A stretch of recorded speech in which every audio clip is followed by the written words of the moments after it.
Hello বন্ধুরা, দেখো আমাদের বেনিপুর প্রাইমারি স্কুল এখন দীঘা হয়ে গেছে, নিউ দীঘা।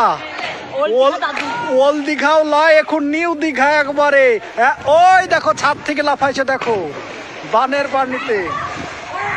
দেখছো ছেলেপিলে এখন বান মনেই করে না, এখন আনন্দ ফুর্তিতে সব মিতে আছে, এনজয় লিছে একদম দীঘা, নিউ দীঘা।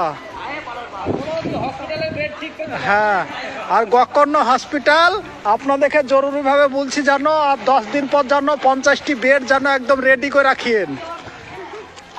হ্যাঁ, আইসিইউতে দরকার পড়বে তো। হ্যাঁ, এমার্জেন্সি দরকার হবে, আগে থেকেই বলে রাখলাম যেন বেডগুলো একটু ভালো করে রাখিও। খুব আগে তুলিলি। এই দেখো বাঁধের পরিস্থিতি দেখো, সব জলমগ্ন হয়ে গেছে একদম পুরা। হ্যাঁ, এই দেখো কত রকম দেখছো, টাকা দিয়েও দেখতে পাবেন না, ফ্রিতে দেখিলেন। এই দেখেন, হ্যাঁ ও একজনা কত আছে দেখো, ওই তো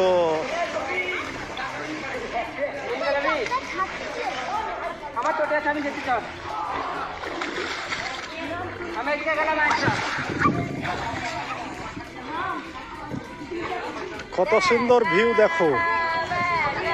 ফ্রিতে যে দেখতে পেয়েছে এইটাই নসিব এখন।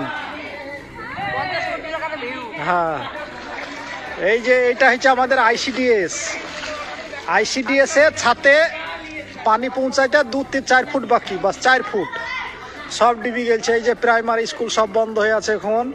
এটা SSKM হাই স্কুল সব বন্ধ। ওই যে ছেলেরা এখন সব মানে এনজয় করছে, গোসল করছে আর এনজয় করছে একদম সেই ওয়াটার পার্কের মতো।